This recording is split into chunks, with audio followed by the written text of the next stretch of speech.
From South Carolina Public Radio, this is Walter Edgar's Journal.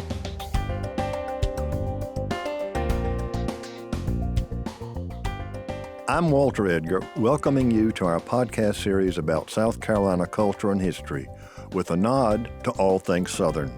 Today, Alfred Turner and I will be talking with George Singleton about his new book, Asides, Occasional Essays.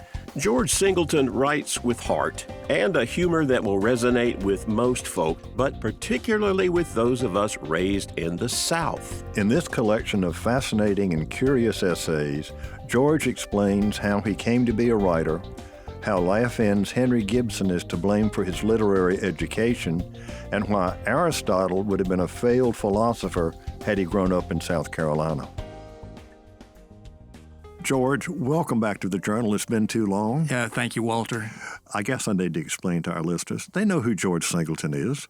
He grew up in Greenwood, South Carolina, and he's now at Wofford. He had an interesting teaching career. Well, I hadn't been at Wofford since COVID, so I retired 2000. Oh, okay. All right, I'm sorry. That's all right. I thought you were too young to be retired. I was 62 and a half, and that was it for me. Okay. So you're just now turning out beautiful, funny stories. Oh, thank you. I heard that Jill McCorkle just said something very nice about you recently. Yeah, she did one of those things for the New York Times that, what's on your reading, what's on your nightstand and all that. And one question was, who do you read that makes you laugh? And she said, George Singleton's The Curious Lives of Nonprofit Martyrs. If people don't laugh reading George, they don't have a pulse. Wow. I owe her some money. Well, it's about true. And some of the stories we can talk about on the air, and some of them... Well, no. Yeah. We can't. Alfred's already told me I can't use the cat litter story. Oh, I think that would be a bit much. That's true. Well, but then people, if they get his latest book, Asides, they can do it on their own. I would start with that essay. Okay. Let's talk a few minutes about you. You were born in California. Yep. And how did you end up in Greenwood, South Carolina? I was born in California. My father, he had cancer in 1960. He was like 35 years old.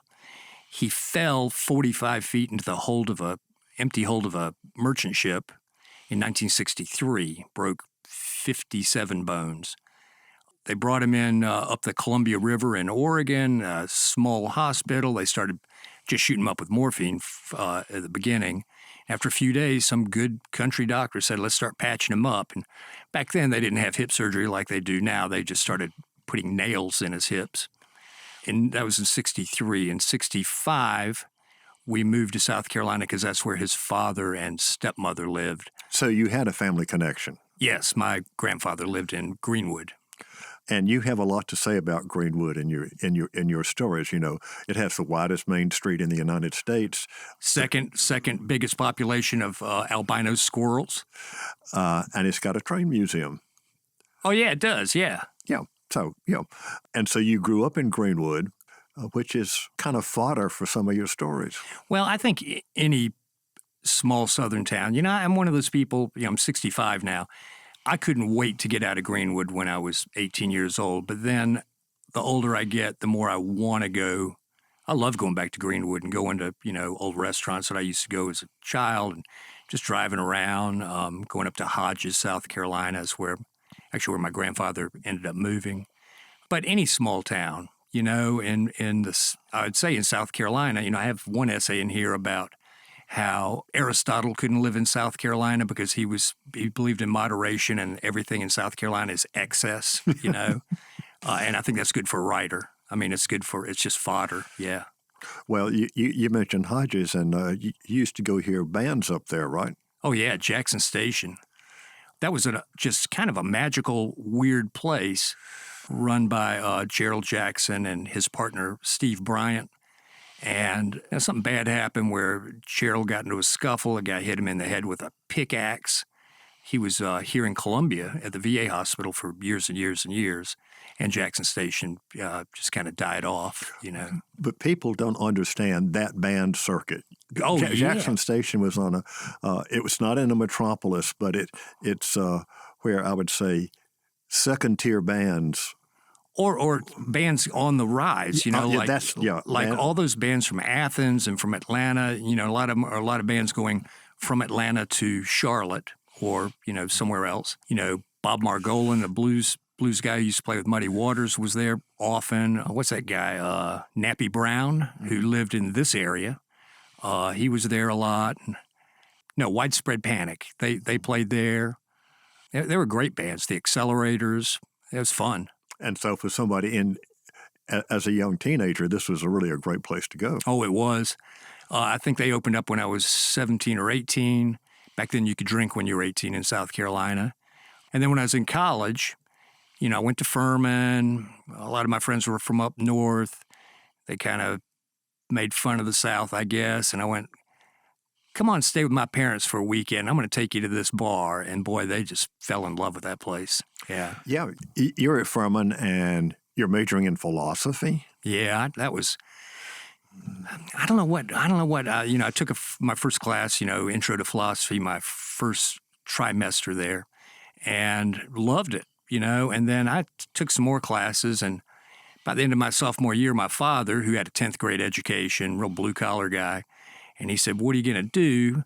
And I said, well, I guess I'll go to law school. And he said, do you want to go to law school? And I said, not really. Everybody I'm in classes with, they are going to law school. I can't stand these people. And he said, why would you go work a job for 45 years that you hate around people that you don't like?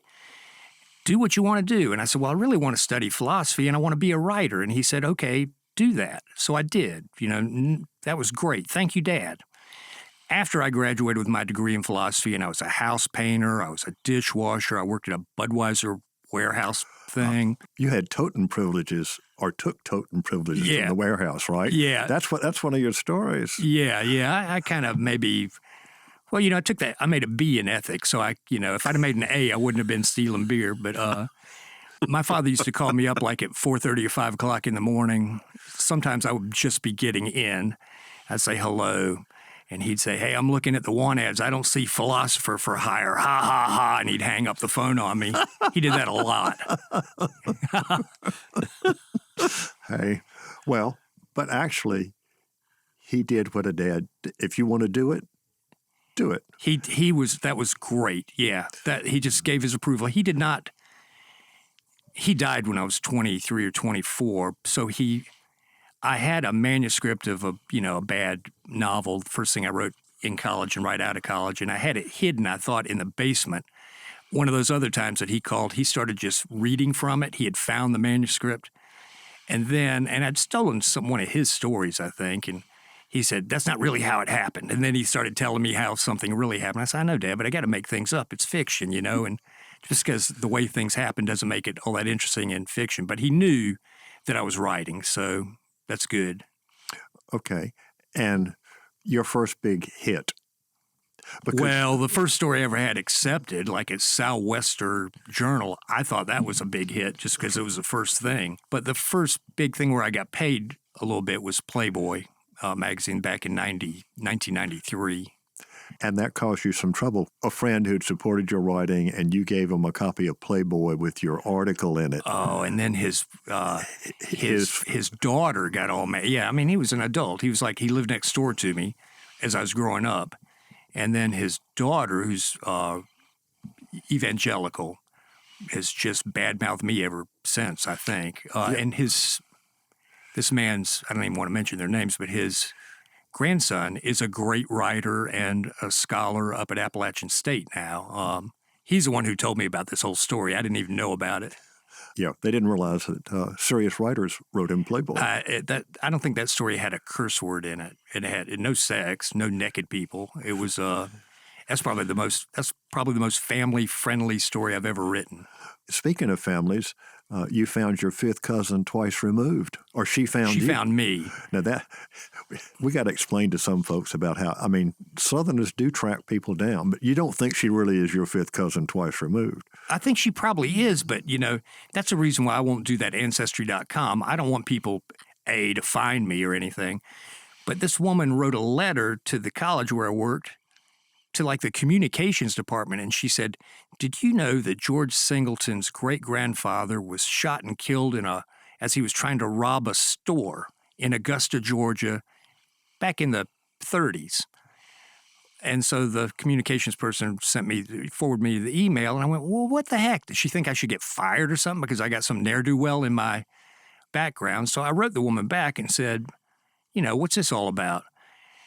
And she said she was doing Ancestry.com. Somehow we're fifth cousins twice removed, blah, blah, blah. The guy my great-grandfather was a dentist, too, but it was right after the Depression, and he wanted to have money to buy Christmas presents.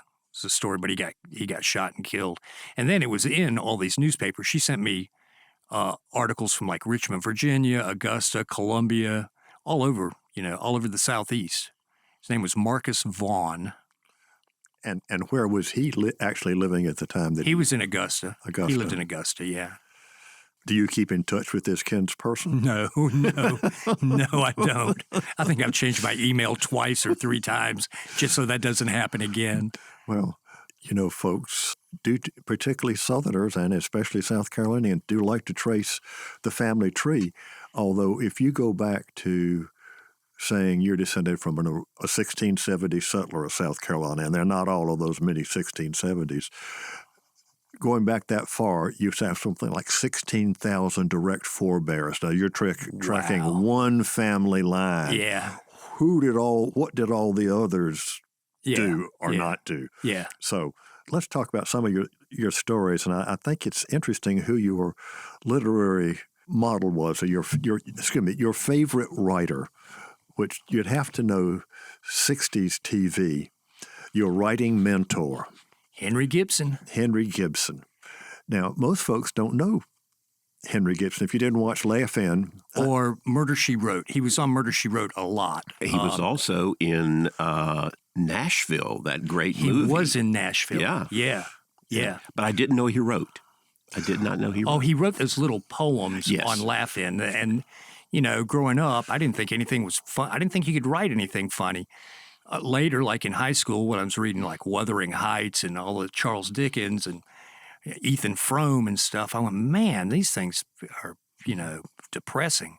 But Henry Gibson and those little poems I thought were funny, And nowadays, all my Southern writer friends, they all say, I started reading Faulkner when I was 12 years old, and I finished reading all of Faulkner when I was 13. I go, really? And then, another one said, I didn't read Faulkner that early. It was Thomas Wolfe for me. And I'm going, I read Henry Gibson while he was on. I didn't even read him; just heard him on Laugh In.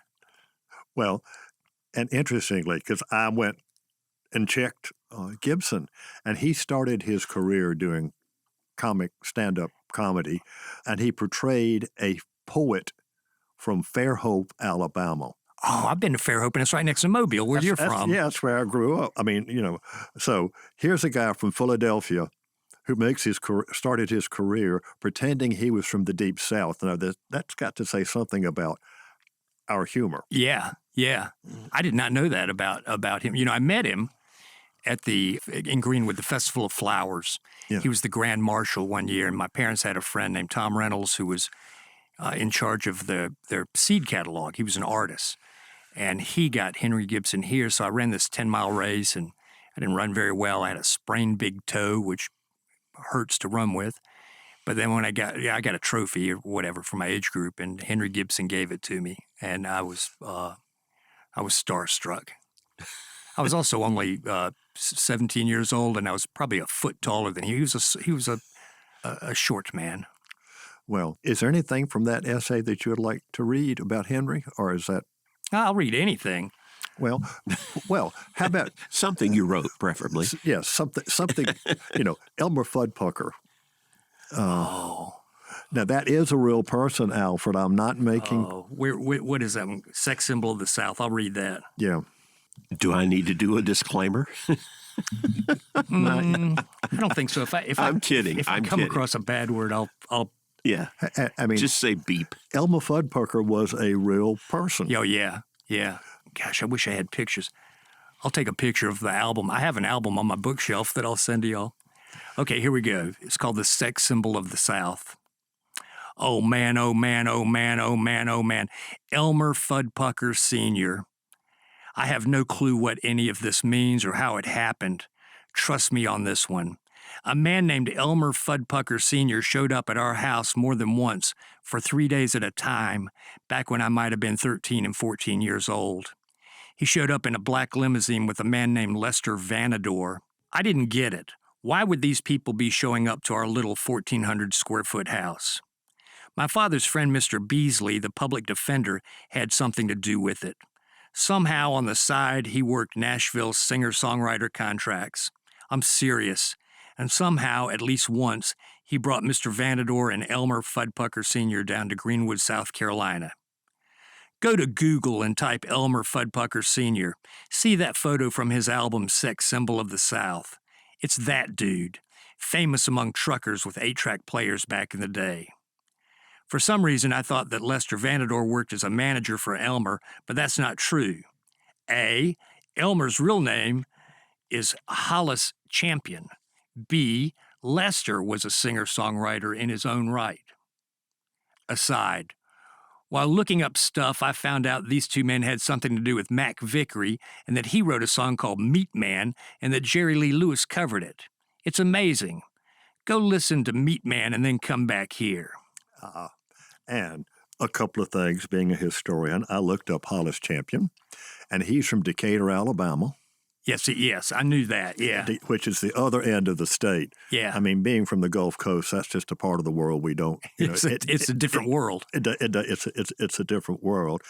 And I thought, Jerry Lee Lewis, I pulled up the lyrics to Meat Man, and they are they're vanilla. Yeah. But silly. And if you pull up, you can get a YouTube performance of Jerry Lee. Really? On Meat Man at the piano, and he's doing his one hand and the other one off. He's got a ring that must be about 4 inches in diameter, and just still. He's a complicated man, but an amazing performer. Yes. So you didn't, down here we don't have to make up stuff. No, and it's just kind of falls in your lap. In that essay, I think I mentioned that first time I went to Nashville, Tennessee to go see a buddy of mine who was at Vanderbilt, we ended up in one of those honky-tonk bars. I think it's called the Music City Lounge. It's no longer there, of course, on Lower Broad Street. Well, that's all gentrified now. It's costs $1 bazillion. And who's there but Elmer Fuddrucker Sr.? And I went up and reintroduced myself. I don't think he remembered, but he feigned to remember. But now, really, how did they get to your house? Don't know. I have no clue. Through Mr. Beasley. And I guess Mr. Beasley was my dad's friend, said, let's go on over. And my dad was known to maybe do a little bit of drinking and kind of in binge kind of ways. Sometimes we would have these 3-day parties at our house where I'd kind of hid in the basement. I was going to say, you were hiding in the basement. Yeah, it was just kind of embarrassing and scary. You're a little kid and everybody's kind of drunk and dancing upstairs. I think that's why I took up running, just to get away from the house. All right. Do you still run? Crap, no. I got hurt. I was hurt a lot. But my senior year, I ripped an oblique, kind of down here. I had a coach who was maybe not the brightest. This is at Furman, right? It's at Greenwood. Greenwood. But Furman had already contacted me, Coach Kiesling, and said, hey, apply here. You don't even have to pay, so that saved me $25 or whatever. I ended up still going, but my senior year I never really ran because I ripped that oblique. My doctor in Greenwood said, you have gas, and gave me, I thought I was having an appendicitis. He gave me these pills for about 6 weeks, and I went, I don't think it's gas, doc. And then when I got to Furman, Coach Kiesling saw me like in the student center and said, what happened to you? You never ran your senior year. And I explained, and he got me to a doctor and said he ripped an oblique, and it'll heal in a couple years, and it did. But by that time, I kind of started writing, and thinking that to be a writer, you had to smoke and drink like crazy. And so my running days, and I was kind of bored with running anyway. I did it from age 13 to 18. And So what did you run? Were you doing long distance? long distance. Yeah, I was a 2-miler. And, I ran this race here in Columbia one time when I was 17 years old called the Governor's Cup, and it's 5 miles. And I did that in like 27 minutes and some odd seconds. And in the 10th grade, I ran a 2-mile in 10 minutes and 20 seconds. So I was on my way. I mean, I could run, but I was kind of bored. It helped me as a writer. I talked to my buddy Ron Rash, who was a runner, and we both say, and neither of us have run in years, decades, but both of us say it's what made us learn how to sit down for a couple hours every morning. Because, if you get up and run for an hour every morning, you just kind of get used to that routine. All right. After you graduated from Furman, you kind of bounced around. I bounced around quite a bit. And I had those kind of odd jobs. Then I went to a graduate school for an MFA at George Mason for one semester. I was 22, 23 years old, 23. I didn't love it. I thought everybody else was like 90 in my class. They were probably 30. I ran out of money. I didn't get any kind of stipend or anything. And so I was painting houses, working construction, and I stayed there one semester. Then my dad got sick and died, and I came back to Greenwood and ran his little textile supply company for 2.5 years. Then textiles, fell apart almost immediately. All of our mills were gone. And I was still writing all this time, bad stuff, and I reapplied to UNC Greensboro and then went there for 2 years. It was probably the best 2 years of my life writing-wise because, they said, here, you got to take a couple classes, but get your butt in the chair and write. And people who did it, wrote and continue to write. And who were you working with there? Fred Chappell. Okay.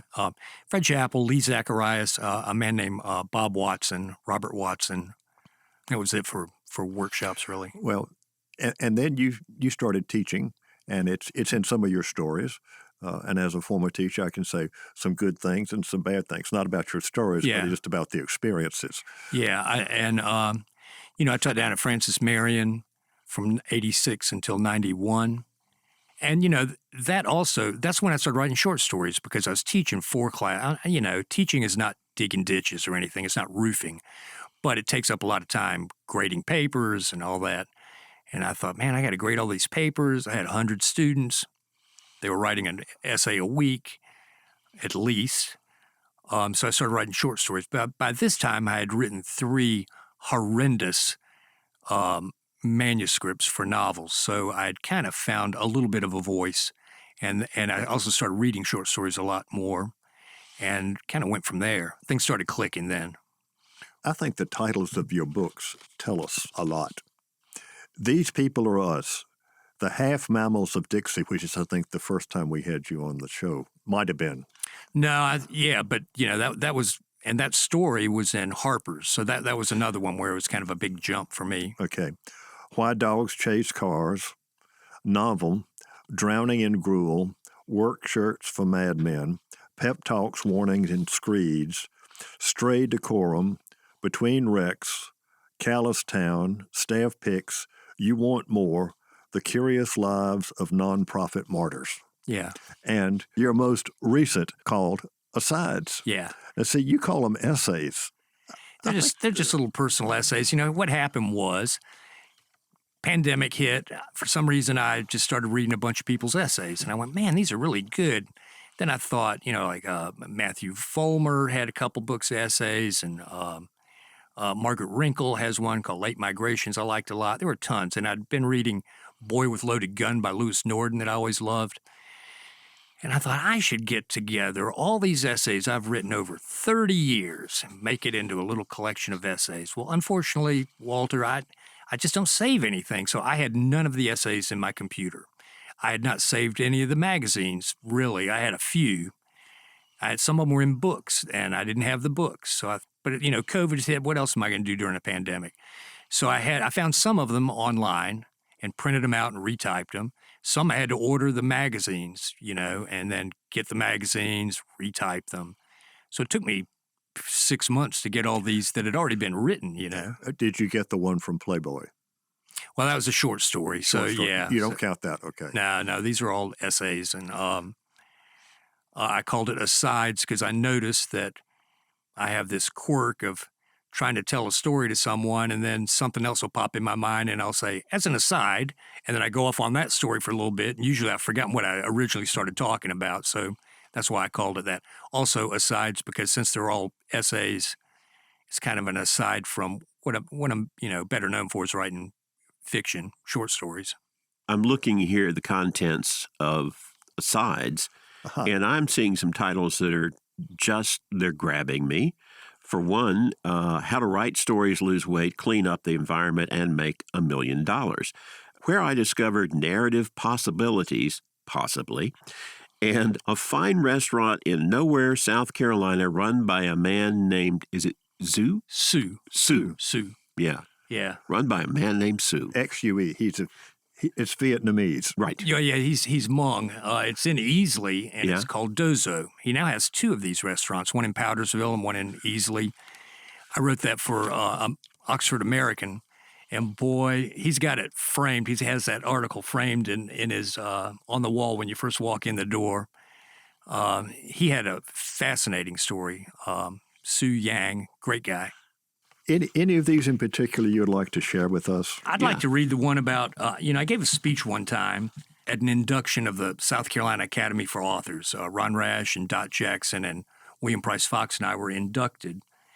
It's Aristotle in South Carolina that we were talking about earlier. Can I read you just the first page of that? Sure. Aristotle in South Carolina.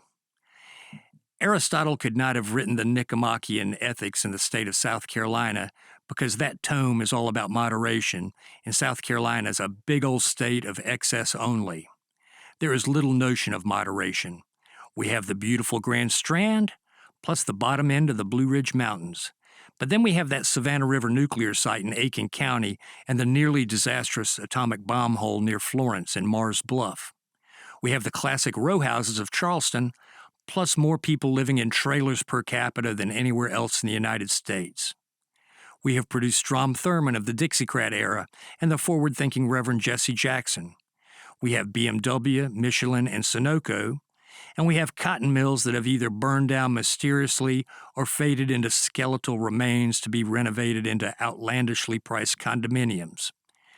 There's the Peachoid Water Tower thing outside of Gaffney on I-85, and then the Abbeville Opera House. Just in case anyone thinks the Opera House might be too beautiful for a small town, there's a place called Rough House Billiards a few doors down to even everything back out. We have refurbished and renovated Greenville, but then there's Pedro south of the border down near Dillon. We pride ourselves on good, level-headed, brilliant ex-Governor Richard Riley, who later became the best U.S. Secretary of Education ever. And then we have Preston Smith Brooks, who beat the hell out of Senator Charles Sumner with a cane because Sumner compared Brooks to Don Quixote. Who wants to be compared to Don Quixote? There's the incomparable Eartha Kitt, who sang at least one song in French and later starred as Catwoman on Batman. And then there's a man named Barney Odom who had a canine named Flatnose the tree-climbing dog who probably showed up on The Tonight Show more often than Eartha Kitt. Is that okay? That's fine. And by the way, I've seen at least one of his appearances on YouTube. Flatnose. I watch it all the time. It's the funniest thing. Johnny Carson is so kind to that man and funny, and Barney's, funny as can be. And that dog going up that tree is just hilarious. Well, seriously, gentlemen, you need to be reminded that Flatnose, the tree-climbing dog, is in the South Carolina Encyclopedia. Is he really? Oh, absolutely. Oh, that is great. Did you interview him? No. I think he'd passed by then. No, but there was so much publicity. I was over in Florence, and I'd given a talk at Francis Marion, I guess, and was staying with Ben Ziegler. And he just mentioned, you ought to make sure you include the tree-climbing Flatnose. And I went and looked up Flatnose, and I gave it to the category of South Carolina. We had, sub-editors. Yeah. And I said, of course, this is a wonderful story, along with the Lizard Man of Lee County. Yeah. So Yeah, the lizard man was roaming around when I lived in Florence and Darlington, I think. I still think the lizard man was invented by several of my former students because I used to talk about the myths that came out of Spanish South Carolina that they reported former inhabitants had been human-sized, and they had long tails that they had to dig a hole in to put in the ground, and they had died off because there were not enough fish in South Carolina, and they were scaly creatures. So I think given the kids I've taught from the PD over the years, I could just see several of them turning that into the lizard man. Gosh. You heard it here. You heard it here. Well, I hate to do this, George, but Alfred has given me the wind-up sign. Yeah. It used to just be visual, but, now he can break in and you hear his dulcet tone saying... You guys need to hurry up. Yeah. Yeah, so, something like that. Any last words for our listeners before we sign off? Read more books. South Carolina's special. All right. Well, George Singleton, with your latest book, Asides, Occasional Essays. Thanks so much for being with us today on The Journal. Thank you, Walters. It's a pleasure being with you.